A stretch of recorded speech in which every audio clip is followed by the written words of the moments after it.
lady doesn't have any money. So now, oh, this is poetic, right? She's going to have to sell some of her assets to pay off her debts. She's got no money. How's she going to pay for the fancy schmancy lawyer that used to represent Hunter? I mean, at least he had art to sell. What do you got, Tishy? Oh, the house in Norfolk.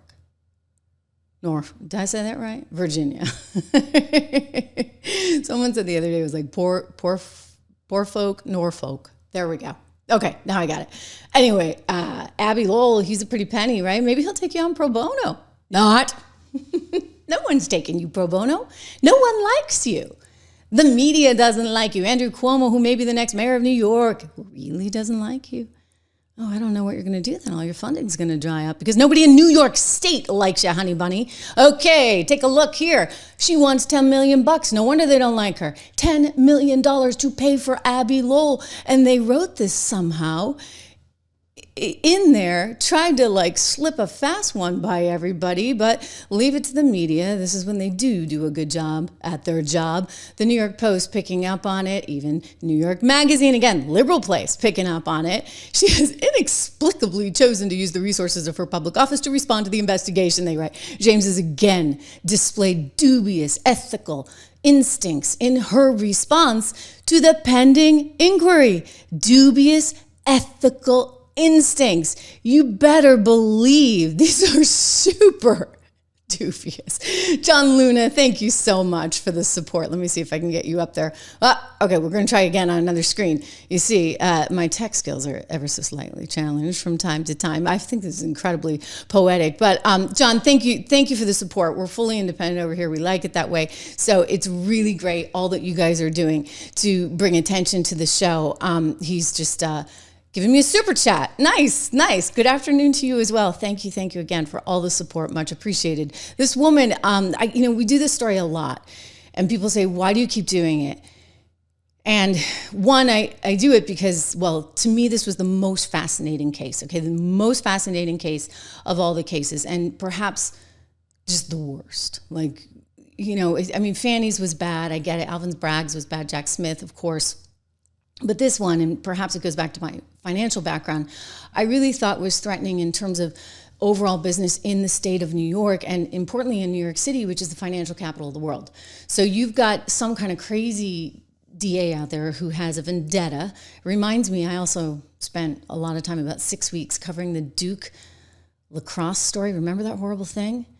Down at Duke University where these poor kids were accused of a heinous crime by a crackpot of a woman. And I'm just telling you, I remember getting off the plane, and that was a lot of years ago, right? So 20 some odd years ago. And I was still sort of relatively naive and new to journalism. So I'm like, okay, I have to be really unbiased here. I can't let my own, and I was like, I just know they're innocent. And this is before talking to anyone. I have good instincts, guys. I really do. I got to tell you, sometimes my instincts get the better of me. Right, I was a little too vocal in 2020. Good news is I'm over here. We're having more fun anyway, aren't we, than I ever did at Fox. But the truth of it is I'm often very good at spotting sort of news cycles and big issues, even before they're out there in general. And so that can kind of get you in trouble in the real world, but it's kind of fun over here in sort of this new media land where I'm permitted a little more rope, if you would. I would say, though, that this reminds me of that. So that many years ago, I was like, gosh, I really think these kids are innocent.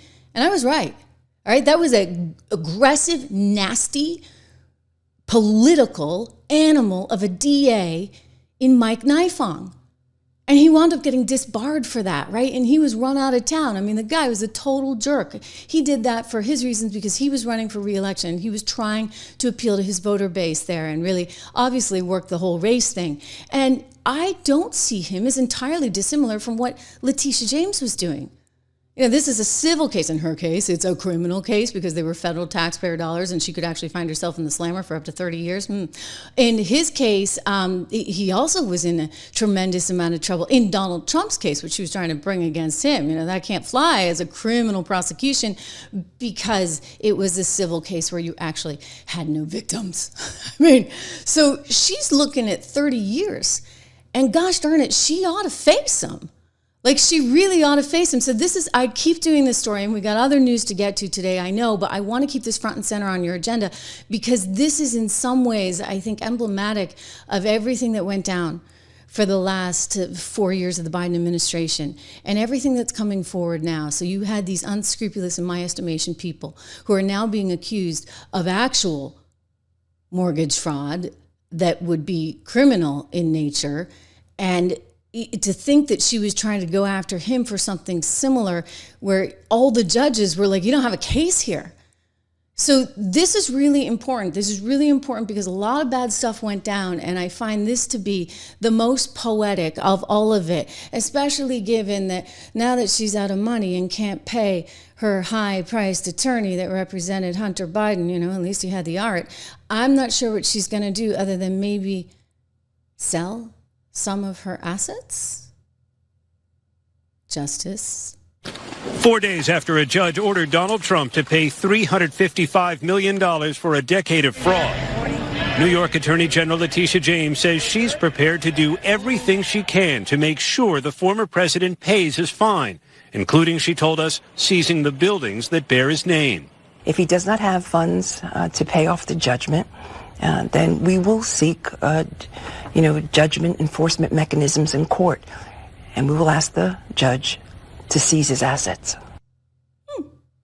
Oh, maybe this one will have to go. I mean, it's no Trump Tower. I'm looking at, for those that are listening on audio or the Spotify podcast just on audio, we're looking at a little picture of that house in Virginia, her quote unquote principal residence. Yeah, definitely not her principal residence. 30 years she's looking at, ladies and gentlemen, 30 years. I don't honestly think she's going to get all 30.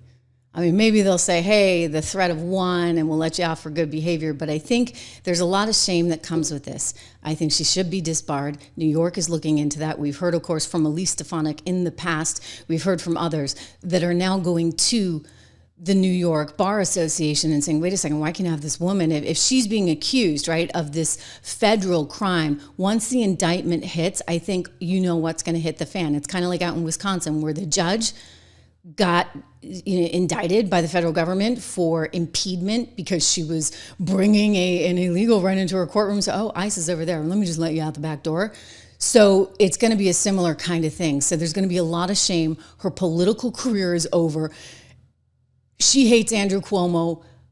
I hate Andrew Cuomo, but I'm telling you, I'm going to like him when it's all said and done if he can get rid of Tishy. All right, I'll have new respect for the guy. So he's not in her corner. The Democrats are backing away. The media is backing away, and you saw what the voters are doing. So Tish is going to be up a creek without a paddle, and I'm sure there's some good Fanny jokes we could make, but we'll keep it clean here. You know why? Because we are so proud. We're one of the top 100 podcasts right now on YouTube. And it's amazing. And it's all thanks to you guys and your support and everything that you're doing. I love being independent. I've been at all the big networks before, and trust me, it's a whole different ballgame over there. Part of being independent means we have our sponsors, and we love our sponsors for that. Patriot Mobile, which is such a great conservative company, cell phone provider, of course. You can keep your number. If you switch to Patriot Mobile, you can actually also get a free month free as a friend of the show. PatriotMobile.com. They do a lot for our veterans. They support our Constitution. They're just a good company, right? And we like good companies. I'm telling you, if conservatives stick together and we get more and more and more of us, we're half the country.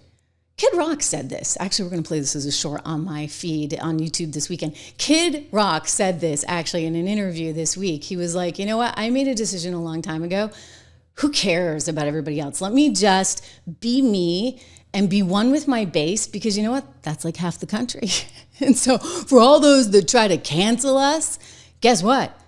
We're half the country, and increasingly more than half the country. So we should support conservative businesses. And so you can do your part. Call 972-PATRIOT today, 972-PATRIOT. Mention my name. It helps me. It helps the show. And you get the free month. Patriot Mobile, wonderful company. PatriotMobile.com/Trish.